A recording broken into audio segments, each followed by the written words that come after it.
Guys, இன்னைக்கு இந்த ஸ்டோரியோட episode 8 தான் பார்க்க போகிறோம். போன பாட்டு இதோட கம்ப்ளீட் பண்ணியிருந்தேன்னா சஞ்சயை பற்றின எல்லா உண்மையும் விரா சொல்லியிருந்திருப்பா. ஸோ அர்ஜுனும் மிராவை கையை பிடிச்சி வெளியே எடுத்துகிட்டு போயிருந்திருப்பாரு. சஞ்சய் வெளியே தான் நின்றுட்டு இருந்திருப்பான். அதோ அந்த பாட்டை கம்ப்ளீட் பண்ணி நான் சொல்லஸ் கனெக்ட் த பார்ட் 8. இப்போ சஞ்சயை பார்த்த அர்ஜுனா வேகமாக போய் மூஞ்சிலே ஒரு பஞ்சு விட்ட பஞ்சில் சஞ்சய் கீழே விழுந்துட்டான். அவன் மூக்கு ஃபுல்லாக ரத்தம். மிராதை பார்த்து அப்படியே ஷாக் ஆகி போய் நிற்கிறா. எந்திரிச்சு சஞ்சய் வா, டேய் என்னத்துக்கிட்ட அடிக்கிற? லிசன் சஞ்சய், உன்னை பற்றின எல்லா உண்மையும் மிரா என்கிட்ட சொல்லிட்டா. இதுக்கடுத்து மிரா லைஃப்குள்ளே வரணும்னு ட்ரை பண்ணாத, சரியா? அது வேஸ்ட்டு தான். இதுக்கடுத்து மிரா பேரடி உன்னை பார்த்தேன், அவ்வளோதான் சொல்லிட்டேன். என்ன பண்ணுவேன்னு எனக்கு தெரியாது அப்படின்னு அர்ஜுன் சொல்லிட்டு மிராவோட கையை பிடிச்சி மறுபடியும் உள்ளதை இழுத்துட்டு போகிறாரு. அப்போ சஞ்சய் வா கத்துறான். இங்கே பாரு அர்ஜுன், மிராவை நீ நம்பாத. இன்னும் முழுசா எந்த உண்மையாக உன்கிட்ட சொல்லலை, வெறும் பாதி தான் சொல்லியிருக்கா. அதை நம்பி நீ மோசம் போயிடாத அப்படின்னு கத்துறான். அப்போ மிரா அப்படியே சஞ்சயை திரும்பி பார்த்துட்டு அர்ஜுனை பார்க்குறா. பட் அர்ஜுனா மிரா சொல்கிறதா நம்புறாரு. சஞ்சய் சொல்கிறத கொஞ்சம் கூட காதில் வாங்கலை. அப்படியே மிராவை கூட்டிகிட்டு வீட்டுக்குள்ளே போயிட்டாரு. மிரா அப்படியே ஒரு செகண்ட் இம்ப்ரெஸ் ஆகிட்டா. நமக்காண்டி சஞ்சய் போய் அடிச்சிருக்காரா அப்படின்னு ஒரு மாதிரி இம்ப்ரெஸ் ஆகி தான் போய் நின்றுட்டுருக்கா. ஆனால் அர்ஜுன் எதுன்னு கண்டுக்காமல் அவர் பாட்டுக்கு ரெஸ்ட் ரூம்குள்ளே போயிட்டாரு. அவர் போன கொஞ்ச நேரத்துலேயே மிராக்கு வாயிலேருந்து ரத்தம்லாம் வருது. அதை டிஷ்யூ வச்சு அப்படியே துடைக்கிறா, அர்ஜுனுக்கு தெரியக்கூடாது அப்படின்னு. வாயில் தொடச்சிட்டு இருக்கும்போதே அர்ஜுன் வராரு. வந்து பார்க்குறாரு. இவ ஏதோ துடைக்கிறா அப்படிங்கிறது தெரியுது, ஆனால் என்ன பண்ணுறா அப்படிங்கிறது தெரியல. ஸோ கொஞ்சம் எட்டி வந்து சீக்ரெட்டாக பின்னாடி பார்க்குறாரு என்ன பண்ணுறா அப்படின்னு. பார்த்தா டிஷ்யூ ஃபுல்லாக பிளட்டாக இருக்குது. அதை பார்த்தது அர்ஜுன் ஷாக் ஆகி, மிரா அது என்னது? அது என்னது அர்ஜுன்? டிஷ்யூவில் என்னது? ஒன்றும் இல்லையே. பிளட்டா அது? இல்லை அர்ஜுன், குங்குமம் அப்படின்னு சொல்லிட்டு எந்திரிச்சு நடந்து வரா. பட் அவளால் நடக்கவே முடியல. அவள் ரொம்ப வீக்காக இருக்கா. ஸோ அப்படியே மயக்கம் போட்டு கீழே விழுகிற மாதிரி போகிறப்போ அர்ஜுன் அப்படியே பிடிக்கிறாரு. பிடிச்சிட்டு, மிரா என்ன அர்ஜுன், நம்ம ஹாஸ்பிட்டல் போகலாம். அது எதுக்கு, தேவையில்ல அப்படின்னு சொன்னவ கண்ணை மூடிட்டா. கண்ணை முன்னவ திறக்கவே இல்லை. அர்ஜுன் பயந்தே போயிட்டாரு. மிரா மிரான்னு கத்துறாரு. தண்ணி எடுத்துகிட்டு வந்து தொளிக்கிறாரு. பட் மிரா கண்ணே முழிக்கல. வீட்டில் வேற யாரும் இல்லை. அர்ஜுனுக்கு ரொம்ப பயமாக இருக்குது. மிராவோட உயிர் போயிருமோ அப்படின்னு அவளோட ஹார்ட் பீட் செக் பண்ணுறாரு. மூக்குக்கிட்டலாம் கை வச்சு பார்க்குறாரு, மூச்சு எதுவும் வருதா அப்படின்னு. ஆனால் எதுவுமே வர மாதிரி தெரியல. ஒரு செகண்ட் மிரா நம்மளை விட்டு போயிட்டாரா அப்படின்னு ரொம்ப பயந்துடுறாரு. ஆம்புலன்ஸும் வந்துருச்சு. மிராவை வேகமாக தூக்கிட்டு போகிறாங்க. மிராவுக்கு கொஞ்சம் சீரியஸான கண்டிஷன் அப்படிங்கிறதுனால ஐசியூக்குள்ளே தான் வச்சுருக்காங்க. ஆனால் அர்ஜுன் ஐசியூக்கு வெளியில் நின்றுட்டுருக்காரு. அவரால் சுத்தமாக ஏற்றுக்க முடியல மிராவுக்கு இப்படி ஆனது. ரொம்ப பயமாக இருக்குது. அங்கிட்டும் இங்கிட்டும் அங்கிட்டும் இங்கிட்டும் நடந்துக்கிட்டே இருக்காரு. மிராவுக்கு எதுவும் ஆயிடக்கூடாது, மிராவுக்கு எதுவும் ஆயிடக்கூடாது, மிராவுக்கு எதுவும் ஆயிடக்கூடாதுன்னு சொல்லிக்கிட்டே இருக்காரு. அப்போது அங்கே ஒரு சாமி சிலை இருக்குது.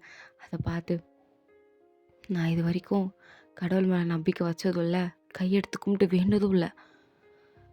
இன்றைக்கி வேண்டுறேன், மிராக்காண்டி வேண்டுறேன். ஏன்னா எனக்கு பயமாக இருக்குது. எனக்கு மிரா வேணும். அவளை இழந்துடக்கூடாது. அவள் என்னை விட்டு போயிடக்கூடாது. மிரா எனக்கு வேணும். தயவு செஞ்சு அவளை என்கிட்டே கொடுத்துரு. எனக்கு அவள் வேணும் அப்படின்னு ஃபர்ஸ்ட் டைம் இது வரைக்கும் எதுக்குமே கண் கலங்காத மனுஷன், சாமி கும்பிடாத மனுஷன், மிராக்காண்டி அவள் வேணும் அப்படிங்கிறதுக்காண்டி கும்பிடுறாரு. ஸோ சாமி கும்பிட்டுட்டு மறுபடியும் ஐசியூ கிட்ட வந்தா. டாக்டர் வெளில வராரு. அர்ஜுனா ரொம்ப பதட்டமா, டாக்டர் மிரா.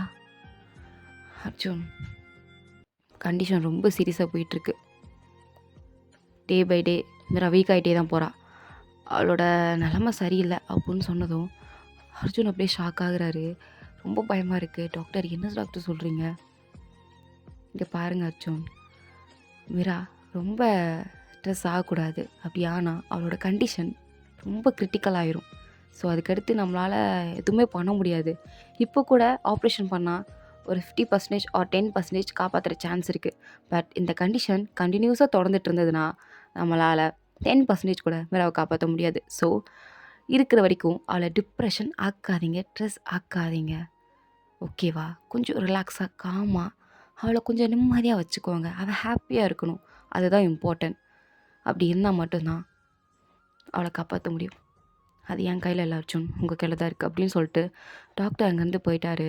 அப்போ தான் அர்ஜுன் யோசிச்சு பார்க்குறாரு. சின்ன சின்ன விஷயத்துக்கு கூட மீரா கிட்ட போய் நல்லா சண்டை போட்டுருந்துருப்பாரு. அதெல்லாம் ஒன்று ஒன்றா அப்படியே ஞாபகம் வருது. ஸோ நான் என்ன பண்ணி வச்சுருக்கேன், அவள் என்ன கண்டிஷனில் இருக்கான்னு தெரியாமல் அவளை போட்டு பாடா படுத்தி எடுத்திருக்கேன் அப்படின்னு அர்ஜுன் நினச்சா ரொம்ப கோவம் வருது. அதுவும் மிராக்கு எதுவும் ஆயிருமான்னு பயமாக வேற இருக்குது. உள்ளே போகிறாரு. மிரா தூங்கிட்டு இருக்கா. அவளை அப்படியே பார்த்துட்டு அவளோட கையை பிடிச்சிட்டு அங்கேயே அர்ஜுனும் படுத்து தூங்கிட்டாரு. ஸோ நெக்ஸ்ட் டே மார்னிங் தான் மிரா அப்படியே லைட்டாக கண்ணை முழிக்கிறா. கண்ணை முழிச்சு பார்க்குறா. அவளுக்கு இப்போ நார்மலாக தான் இருக்கா. ஏதோ லைட்டாக மயக்கம் போட்டதால் அப்படி ஆயிருக்கும் போல். ஸோ இப்போ அவள் கம்ப்ளீட்லி ஆல் ரைட். ஸோ கண்ணை முழிச்சு பார்த்தா இது என்ன நம்ம வீடு மாதிரி இல்லை, ஹாஸ்பிட்டலில் இருக்கும் அப்படின்னு திரும்பி பார்க்குறா. அவளோட கையை பிடிச்சிக்கிட்டு அர்ஜுன் அப்படியே உட்கார்ந்த மாதிரியே தூங்கிட்டு இருக்காரு. இதை பார்த்ததும் ஃபர்ஸ்ட் டைம் மிராக்கு ஒரு டிஃப்ரெண்ட்டான ஃபீல். அது என்னன்னு அவளால் எக்ஸ்பிளைன் கூட பண்ண முடியல. அவளோட ஹார்ட்டு அவ்வளோ மெல்ட் ஆகுது. அர்ஜுன் இப்படி பண்ணுறதை பார்த்ததும் அப்படியே அவரையே பார்த்துட்ருக்க.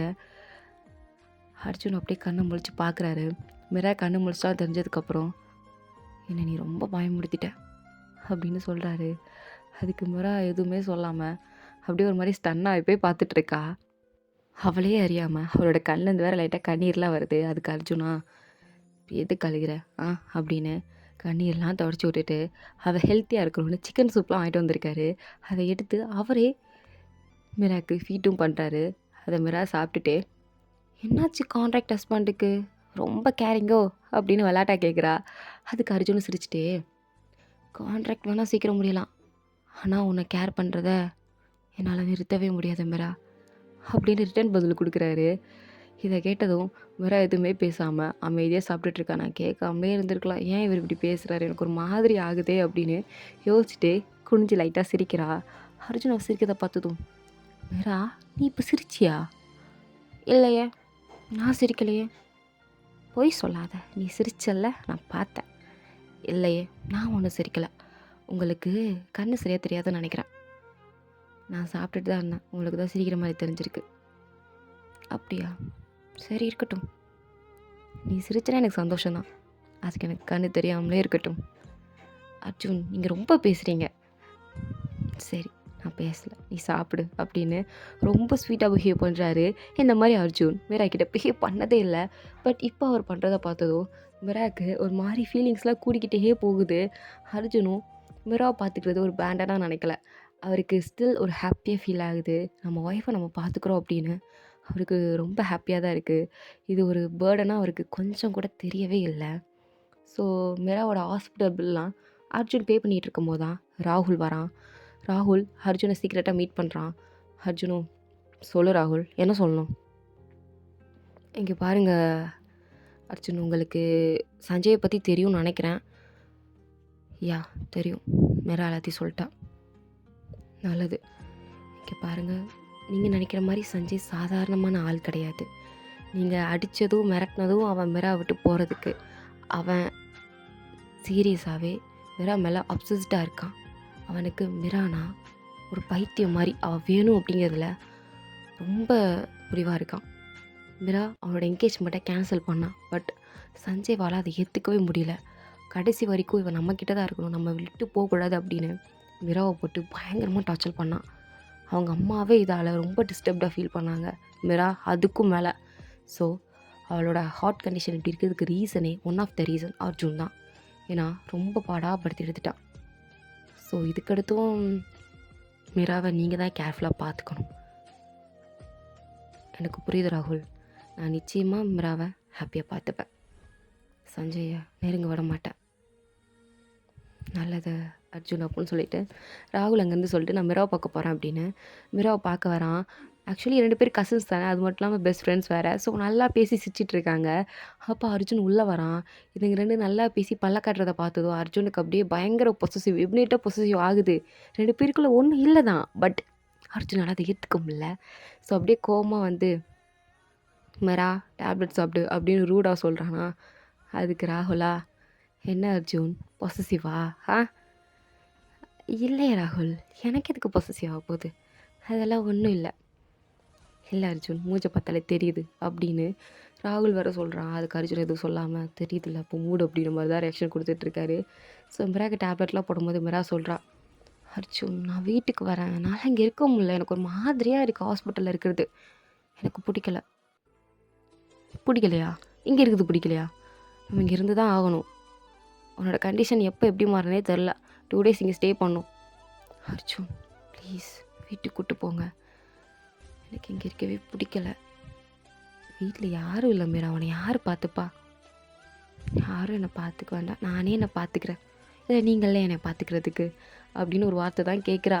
அர்ஜுனுக்கு நோ சொல்லவே மனசே வரல. சரி அப்படின்னு அவரை மிரா நடக்கிறேன்னு சொல்கிறா. ஆனால் மிராவை நடக்கவே வர மாட்டேங்கிறார். உனக்கு எதாவது ஆயிரும் அப்படின்னு அவர் மிராவை தூக்கிட்டுலாம் வராரு. இல்லை ராகுல் வர, உங்களுக்கு கை வலிச்சா சொல்லுங்கள் நான் தூக்கிட்டு வரேன் அப்படின்னு வர சொல்கிறான்.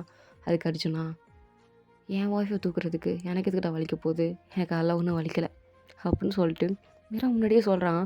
மிராக்கா இவர் ஏன் இப்படிலாம் வர வர இப்படி பேசுகிறாரு, ஒரு லிமிட் மீறி போகுதே அப்படின்னு மாதிரி தான் மிராவும் திங்க் பண்ணிகிட்டு இருக்கா. ஸோ காரில் கொண்டு வந்து மிரா உட்கார வச்சுட்டு நேராக வீட்டுக்கு தான் கூட்டிகிட்டு போகிறாங்க. ஸோ வீட்டுக்கு வந்ததுக்கப்புறம் தான் மிராக்கு ஃபீல் குட், ரொம்ப ஹாப்பியாக இருக்கா.